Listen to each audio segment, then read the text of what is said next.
Hi.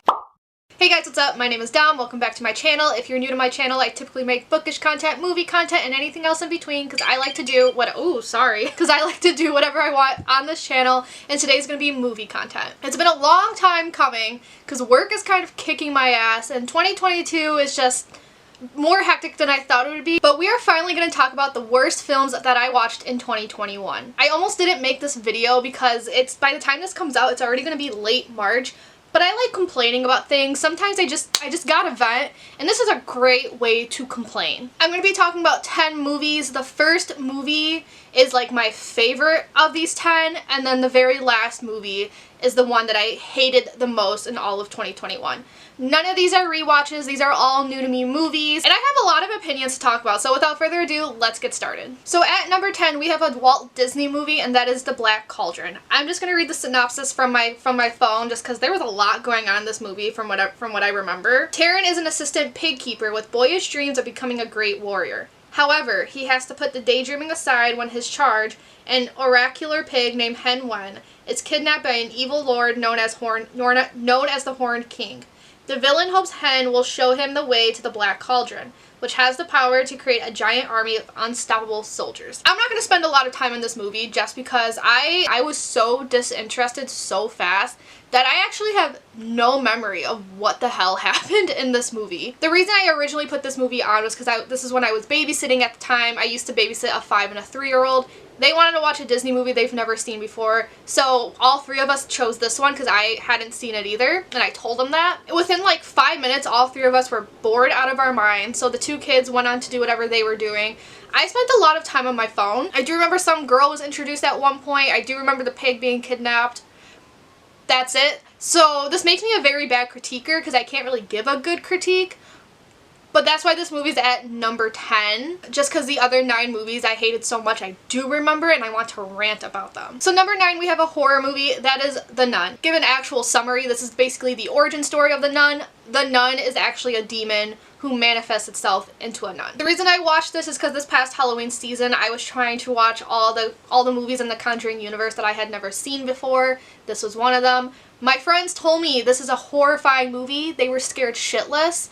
And you know what? Whoever told me this movie is terrifying is a bold-faced fucking liar, because this was not scary. This was boring as hell. And it's really unfortunate that I say that, because like, horror movie, I want to be scared shitless, and I purposely made the ambiance scary. Like, I turned all the lights in the house off. I was alone in the house. It wasn't scary. I found it to be incredibly corny. I saw a lot of things coming, which is unfortunate, because that's part of what makes a movie scary. You just don't see things coming. And it's just so disappointing because the plot twists in these movies were actually very clever. It's just the execution sucked. Because I could see them coming from, I was like halfway through the movie and I predicted the end of the movie. I saw the jump scares coming. The jump scares in this movie, it was like one of my biggest gripes. In the first 2 Conjuring movies, the jump scares are unpredictable. James Wan had a way of making you scared for something else to happen.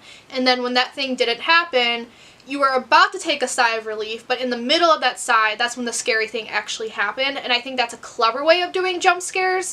But James Wan did not work on this movie, so you're obviously going to get a different style, and I saw the jump scares coming. Not only did I see them coming, I knew what was going to be the jump scare, if that makes sense. I remember there was some repetitive scare tactics, like the constant shadows that led to nothing, and that was the other thing. There's just a string of events that didn't need to be there, and that they were unnecessary for the storytelling. In fact, were just filler just to make the movie however long it is, so the movie could have been shorter. So yeah, it's really disappointing, especially because like it's a demon that manifests itself into a nun. That is so cool to me, especially as someone who like was raised in the Catholic Church. You know, I've met many a nun, so like just that phrase, demon turned nun, that's kind of scary to me. Like the Catholic guilt, like I'm riling up the Catholic guilt just saying that. So it's disappointing that they somehow fucked that up. That scene where she was introduced in Conjuring 2 was horrifying. The trailer for this movie was scarier than the actual movie. I am so disappointed. And one of the funniest things about this movie is that I watched it for free. I watched it for free on demand. So I didn't spend like a goddamn dime on this movie, and yet I still want all my fucking money back. Because this movie was a waste of time. Number 8 on this list is actually a Christmas movie, and it is called The Star. This is about a donkey that lives during the biblical times of Jesus' birth, and it's really his adventures from there. I'm sure you can see where this is going. So, like, I will spoil it. This movie is about the donkey who carries Mary to the stable. This is the 3rd movie with that plot, actually, because I know Disney made a movie like way back when in the 60s very similar to this. There's Nestor the Long-Eared Donkey, which I rewatched this year and was actually kind of trash rewatching it. Then there's this one. I don't really want to drag this movie too much though, because honestly I think this movie was the victim of false advertising and just me not being part of the target audience. What I mean by that is when I watched the trailer and read the synopsis, I was expecting this to be like a fun family movie, kind of like how like the Santa Claus is, or like how the Grinch Stole Christmas. But then when I actually like watched the movie, this was a kids movie, which I'm sure a lot of you know what I mean by that. Like, it's one of those movies where, you know how there's some movies where you could watch as like an 8-year-old kid, you watch as like a 30-year-old adult, and you still vastly enjoy it. Like, for me, that's with a lot of Disney movies, but that's because Disney movies are family movies. But then there's some movies where you enjoy as an 8-year-old, watch them again decades later, and you're like, this is hot garbage. This is one of those movies. The humor was very juvenile. The story was actually very bland. The characters were bland. You could not decipher one personality from the other. But again, I was just not the target audience for this movie. I should not have watched this movie, I guess is what I'm basically saying. And like, because of that, that's really all I have to say, because I don't want to like dock points for it being juvenile when it's supposed to. I don't want it dock points for bringing nothing new to the table when that's how it's supposed to be. But I just did not enjoy it. My main question as well, I've seen so many movies about the birth of Jesus. When are Mary and Joseph going to be the protagonists of those movies? Because it's technically, I mean, it's Jesus' story too, but it's also technically theirs, and yet I have yet to see them as the protagonist for one of these stories. Actually, I shouldn't say this movie didn't bring anything new to the table, because the one new thing it brought new to the table was actually making Mary and Joseph side characters. Like, usually in these type of movies, they're kind of in the distance and never speak, but Mary and Joseph actually had their own scenes. Like, I wouldn't consider them the main protagonists, but they were definitely side characters, so that is the one thing it brought new to the table. Number 7, we have another movie in the Conjuring universe, and that is The Curse of La Llorona. This is based off a person in Mexican folklore. La Llorona is, I think, the weeping woman. She killed her children, is mourning their loss and death, so if you're quiet enough, you will hear a woman crying. Apparently, she's, like, used in a bad way, like, from what I read, I don't know if this is correct, but people tell their children, if you misbehave, La Llorona is coming for you. That's basically what the folklore is. This movie takes that, turns it into its own story. It's about the 2 kids of the main character. They hear the weeping woman. Now she's following them. Oh no, the house is haunted.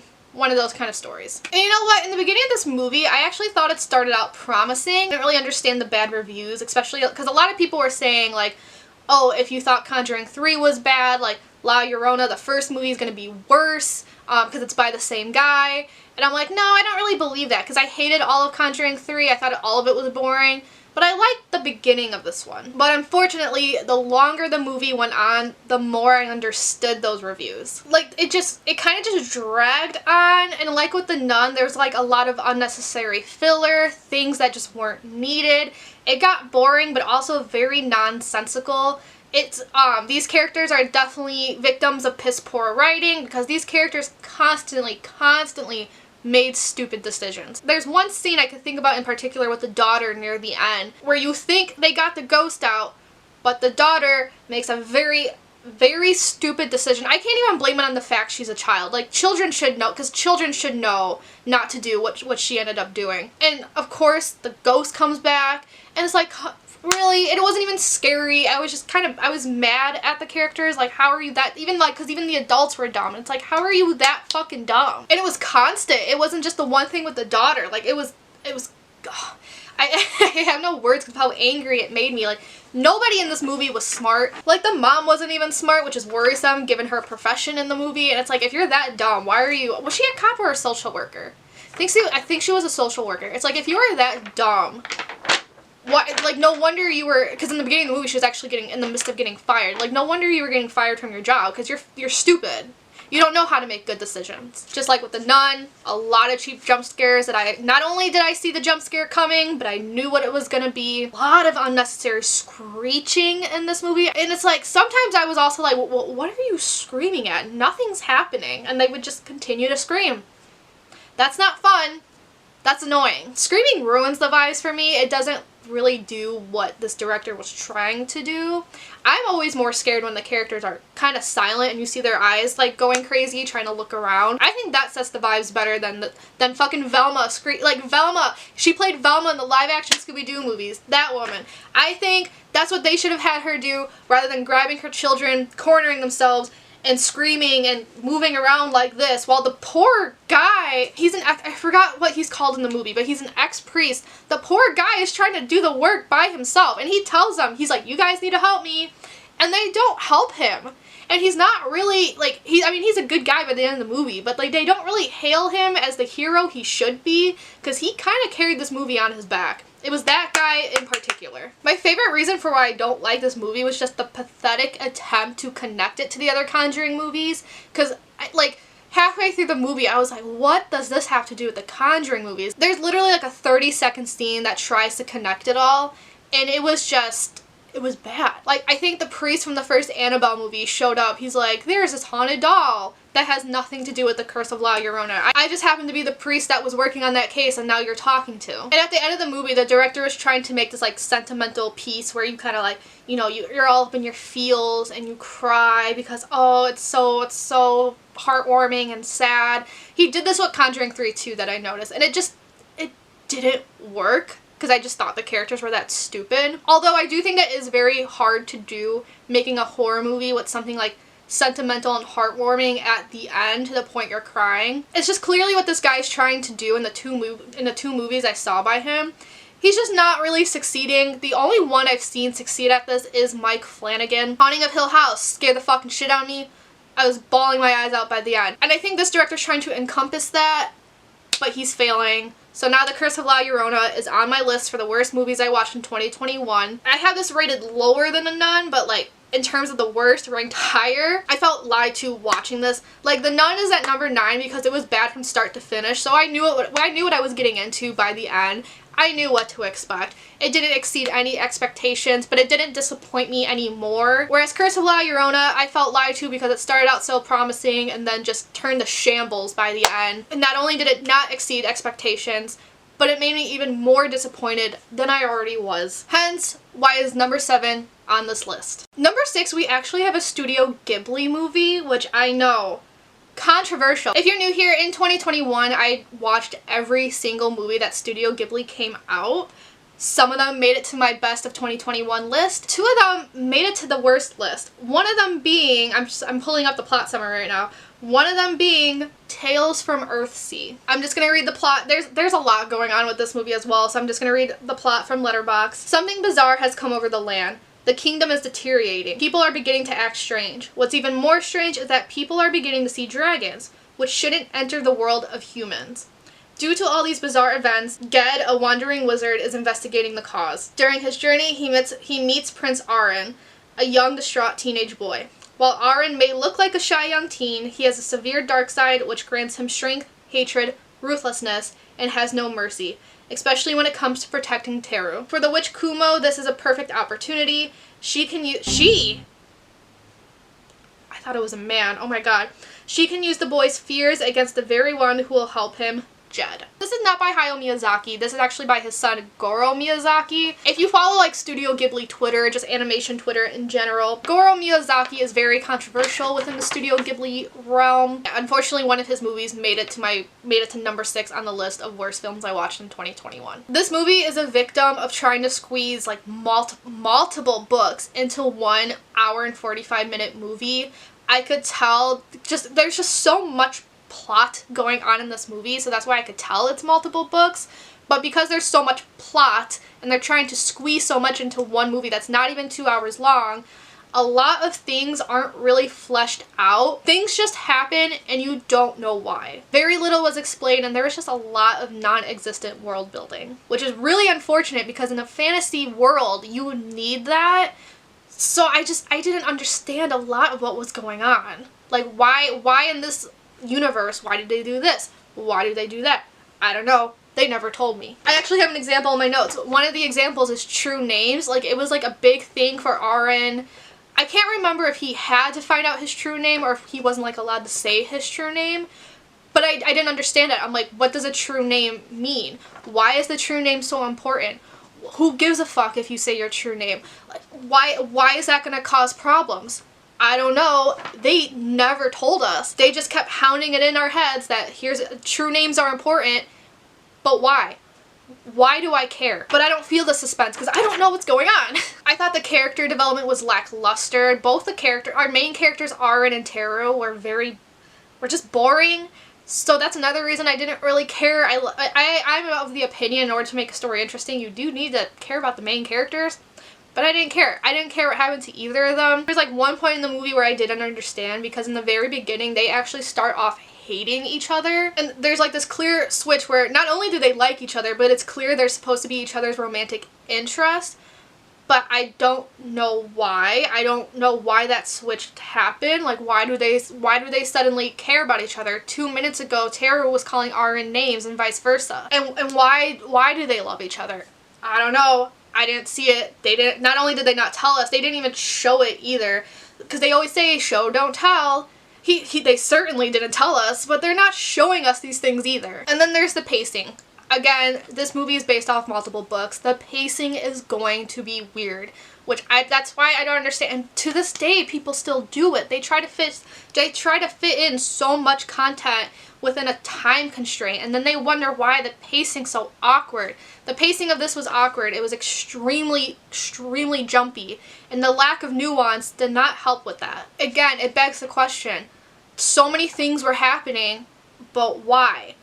Why aren't you telling us? Another comment I had is that the beginning of the movie felt very different than the rest of the movie. The beginning of the movie is what introduced the dragons, but it took them so long to reintroduce that dragon plot that I actually forgot about it. And I guess this is another add-on to the awkward pacing point I was making, but like the way this movie was introduced, I expected a different story and instead got something wildly different and discombobulated, and it was confusing. And the last comment I made about this movie is that this was just an overall snooze fest. Like, despite so many things happening, none of it was entertaining. The fights were boring. The witch, who I thought was a fucking man, was a weird villain and just not fun to watch. So they made the fights boring too. I just didn't care. This was a very disappointing movie. It's definitely one of Studio Ghibli's most disappointing. And I do feel bad for Goro Miyazaki because I think this was his debut. And I was just not impressed. So the author of these books is Ursula K. Le Guin, who's like a queen within the fantasy sci-fi world of books. And I was reading about how excited she was that Studio Ghibli was taking on the movie project, but then she was disappointed when she found out it wasn't Hayao Miyazaki, but was in fact his son. But she went into it with an open mind and then left extremely disappointed. So I think even Ursula K. Le Guin is not, I don't want to say she like hates this movie, but she was definitely not impressed. If like the author of the story is not impressed at your adaptation, I'm sorry. Ooh, that has to sting. But yeah, this was not good. Snooze fest. Pacing was weird. Weird characters. Just weird all around. Too many things happening and not explained. Not a good time. At number 5, we have Dreamworks' Joseph, King of Dreams. This is based off the biblical story of Joseph, the guy with the multiple colored dream coat thing. He dreams things and they become true. So I was told to watch this movie because people say if you love Prince of Egypt, you will love this movie. I'm a huge fan of Prince of Egypt. But unfortunately, I ended up giving this movie 1 out of 5 stars. It was a very obvious piggyback off of Prince of Egypt. Like, they turned it into a musical. It's the same style of animation, although more poorly done. And they tried to recreate that vibe, but it didn't really work out for me. The animation in this movie was actually very rough. You could definitely tell there's a different budget, because I think Prince of Egypt was a theatrical release. From what I understand, this movie was straight to DVD. The facial expressions were very awkward. There's a lot of awkward movements that didn't flow well, and that was very distracting when watching like the musical numbers. And speaking of musical, I am of the opinion there was no reason for this movie to be a musical. The style of music did not match the tone at all. The songs were terribly placed, and they were also just not good songs. But it was weird because, like, in musicals, the characters themselves are singing. But not in this movie. Like, the actors were singing, but you don't see the characters singing. The characters are going about their daily lives, while the actors are singing in the background. And some of the singing also just wasn't good. So it was weird, and the singing slowed down the pace by a lot, actually. So honestly, this movie would have been a lot better if it was not a musical. Oh, the music, this is a weird comment, but the music also just did not match the era this movie came out in. I was thinking this movie actually came out before Prince of Egypt with the style of music, but no, because like Prince of Egypt I think came out in 1997. This movie came out in the early 2000s, but with the style of music I'm thinking came out like late 80s, early 90s. It was bizarre, like absolutely bizarre. And then my final comment is just boring characters, which I know could be a little sacrilegious given this is based off, you know, the Bible, but I don't care. Joseph was boring, and I thought Joseph was kind of doing the most there at the end. Like, I get it, but you were also doing the most. And it was just not a good time. I'm never gonna watch this again. I don't recommend this. If you're a Prince of Egypt fan, I don't agree with the statement that you would like this movie. If anything, it reminds me of all the shitty movies I had to watch in my CCD class. Like, those movies were just poorly made, extremely low budget, terrible acting, terrible songs, terrible singing. That's what this movie is. This movie's made for the 5-year-olds to watch in their CCD classes, not for other people to actually enjoy. Number 4, we have a movie that did come out in 2021, and that is called Reminiscence. This is a post-war movie that's basically taking place near the end of the world. The city of Miami is sinking. They sleep during the day. Life comes out at night. And it's a romance. That's it. And you know, I will say, very interesting story ideas. Like, I liked some of the cinematography, like just watching Miami sinking and watching him walk through that water. That was really cool. But at the end of the day, the execution of this movie was kind of garbage. Not kinda, actually was garbage. It's just really disappointing when half the world is underwater and you don't really utilize that for the plot. So they never explained why the world was sinking, why everything was the way it was. I was really hoping they would use the setting to their advantage, but they didn't. So this story could take place no matter when. Our main character was very one-dimensional to me. Actually, not just the main character, a lot of the characters were extremely one-dimensional. And given this is a romance story, you would hope Hugh Jackman and his female co-star had chemistry. I'm of the opinion they had no chemistry. So if I don't care for the romance, why would I care for the story? Actually, like halfway through it, I wanted to tell him, dude, give up. You're not gonna find her. Y'all don't actually love each other. And I think one of the reasons I think that too is because of Hugh Jackman himself. You could tell, like, while he was filming this, and like you could hear it in his voice during the voiceovers. He was not having a good time filming this. Like, sometimes when an actor doesn't like what they're doing, it bleeds into their work. And I saw that with Reminiscence. So if the actor doesn't care and then kind of by default makes the character seem not to care, why would I as the viewer care? And this movie was over 2 hours long. It's way too long for something this boring. Way too long. Waste of money because I saw it in a theater. Absolutely not. And it's a product of nepotism. So first, I was actually shocked this movie was written by a woman because sometimes you could just tell when a man writes a romance story versus a woman. Oh, I can't really explain it, but something about this screamed written by a man. But no, it was written by a woman. Still trash. I don't support all women. Like, this was still trash. And I just could not for the life of me understand why this no-name, because that's how I think of her, how this no-name got these big named actors, had obviously like a big enough budget to produce something, because some of the cinematography was actually really beautiful. I didn't get it. Sure enough, looked it up. She knows, I think she's the sister-in-law of Christopher Nolan. So yeah, that's why a movie this garbage got as big as it was, because it's a product of nepotism. Still trash though. And the most embarrassing part about this movie is I saw this movie on a first date with someone. I'm the one who picked it out, so I am really I'm no longer talking to that person, but I'm really sorry I subjected you to that. I think he enjoyed it more than I did, but he still didn't enjoy it overall. So even though we don't talk anymore, if you're watching this video, I'm sorry, because you also paid for that. You would not let me pay for that ticket. I'm sorry you had to waste your money on this movie. Number 3 on this list is Zethera. This is about 2 brothers who are playing the game Zethera, which is a space game. After playing the first card, they realize this game comes to life, which is a very interesting premise. And the book is by the same guy who wrote The Polar Express, which I absolutely adore. So I thought I would like this movie because I remember when it came out and like a lot of kids really liked it. I unfortunately did not. This is in my this is like in the bottom 3 of the year.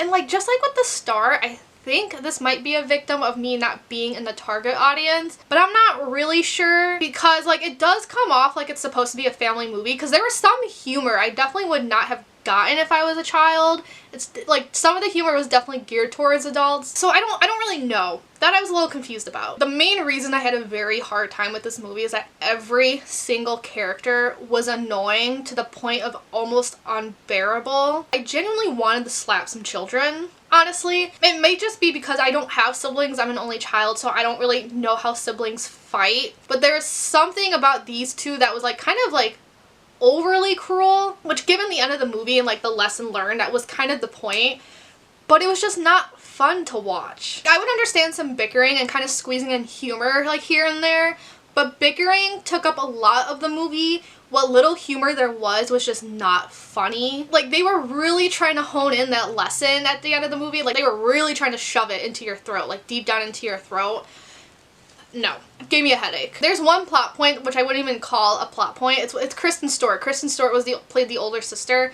There is absolutely no reason for her to be in this movie. This movie could have existed without that plot point, and it was just such typical like early 2000s humor. So in a way, I'm a little hesitant to criticize that, but at the same time, maybe if it was like actually factored into the movie more, sure, I could forgive it. But it was just the fact that she was only there to make that joke. Come on. I think that's a poor writing choice. And another reason this movie bothered me is just the piss poor acting. Like I'm not... Josh Hutcherson isn't... So Josh Hutcherson was only like maybe 10 when he filmed this, and his younger brother was by default obviously even younger than that. So I'm not expecting like Oscar-worthy performances by any means, but I'm expecting some substance, and he was pretty bad, but not as bad as the younger brother. I thought the younger brother was absolutely terrible.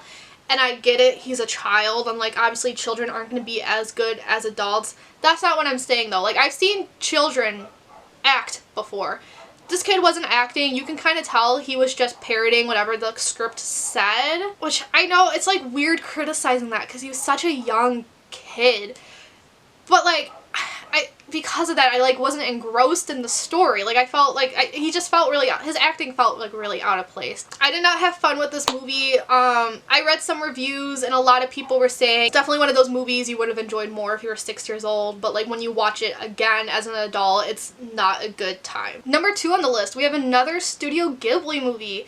Yeah, Studio Ghibli movie made one of my worst 3 movies of the year. That is called Ocean Waves. This is not a Hayao Miyazaki movie, nor is it Goro Miyazaki. This is a Tomomi Mochizuki movie. In the beginning of the movie, our main guy is an adult. He sees the main girl as an adult on the train, so he spends the rest of the movie reminiscing about their teen years. At the end of the day, one of the biggest reason I didn't like this movie is because I didn't like our 2 main characters. When the whole movie is about these people, because it's like a slice of life movie, when the whole movie is about these people and you don't like them, it's not going to be a good time. I thought the girl was annoying, and I thought the boy was extremely bland. I did not see what either saw in each other. Like I don't understand how someone can like someone that annoying and how someone can like someone with that lack of a personality. I don't know, maybe in the boy's case, maybe it's the director's self-insert. If that's your self-insert, please grow a personality. I don't know. Because of that, I just didn't care for their story, and it was also very slow. I'm kind of learning slice of life may or may not be for me, because it's weird because I've enjoyed some. Like only Yesterday, which is another slice of life like Studio Ghibli movie, I actually really enjoyed that. But like that's also because I liked the main character, so I wanted to know more about her. I didn't want to know more about these people. I didn't care. And that's basically my biggest gripe of this movie. Like plot-wise, like if I liked them, I think the plot would have been fine. And it was really weird because during the viewing itself, I was actually very indifferent. Like I neither hated it nor liked it. But it wasn't until I was like thinking about it that I realized how much I just hated that movie. And like I shouldn't even say, like I can't even say dislike. Like I genuinely hated the movie.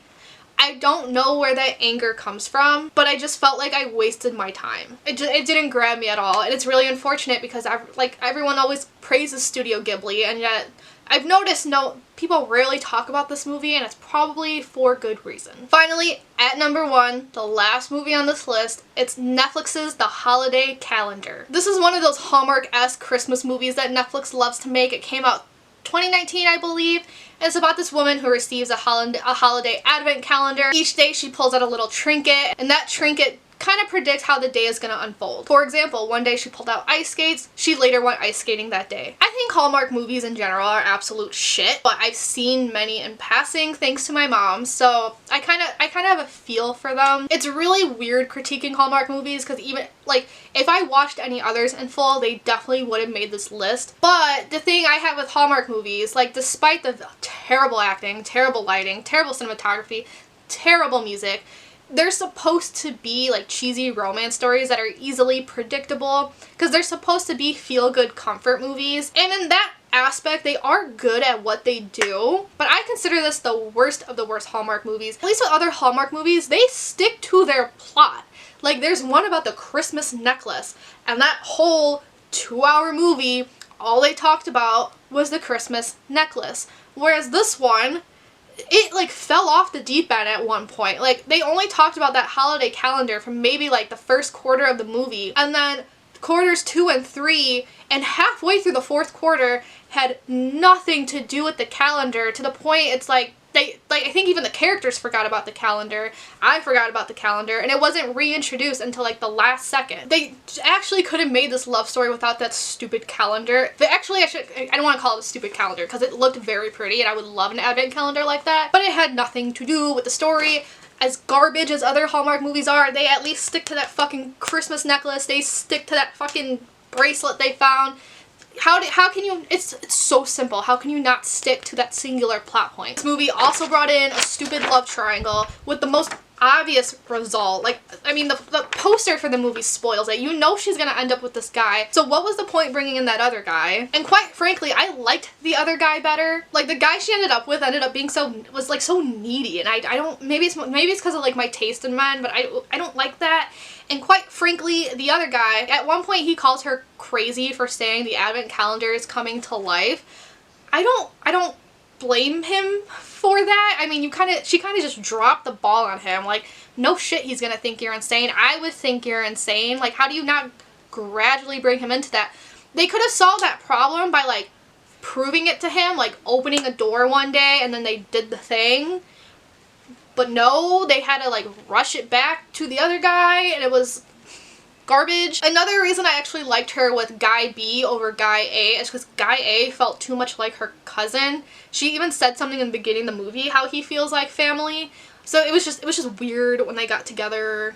Wasn't fun. And then for the rest, I just have some simple questions about Hallmark movies. My first question is, how are characters in Hallmark movies so rich when they have like really shitty jobs? Like, I've seen some where like some Hallmark movies, this woman's living in like a $2 million mansion. All she does is write a mommy blog. This character is living in a very, very fancy and expensive loft. She's a wannabe photographer. She's not even good at the job, and yet somehow she's in this expensive loft that I clearly make more money than she does, and I can't even afford that. My second question is, at the end of this movie, the character's like, oh my god, we have an announcement to make. So I'm thinking she's gonna announce she's like pregnant or something, but instead, everyone, we just have an announcement. Just gonna wish you a Merry Christmas! What? How was that an announcement? Is that their way of making like unpredictable plot twists? Because I guess it worked. Like, when they said Merry Christmas, I actually laughed. I guffawed and then laughed my ass off because what the hell is that? But it's so weird. Like, I know these type of movies, they're supposed to be cheesy and predictable, but like, at least make it like good cheesy. Like, why is the writing so, like, who read that script and approved that? Actually, like, by far the biggest plot twist of this movie is that Guy B is played by Gregory Peck's relative. I don't know how they're related, but they are. And it's like, damn, your ancestor was in like To Kill a Mockingbird, The Omen, and yet you're stuck doing shitty Netflix Hallmark-esque Christmas movies. Like, not even nepotism can save you. Oh my god. So yeah, by far the worst movie I watched in 2021. I only watched it because I was having a shit day and I was like, ooh, I need some garbage. And granted, you know, this movie provided. I was looking for garbage and it gave me a whole heap of it. And that is it for the end of this list. I hope you guys enjoyed this video. Let me know down below what are some really shitty movies you watched in 2021. Sometimes I look for good shitty movies because like I think some of them can be fun. So let me know down below. And if you like this video, give it a big thumbs up, comment, subscribe. Y'all know the drill. Without further ado, I'm gonna peace out and I'll see you guys later. Ciao a tutti.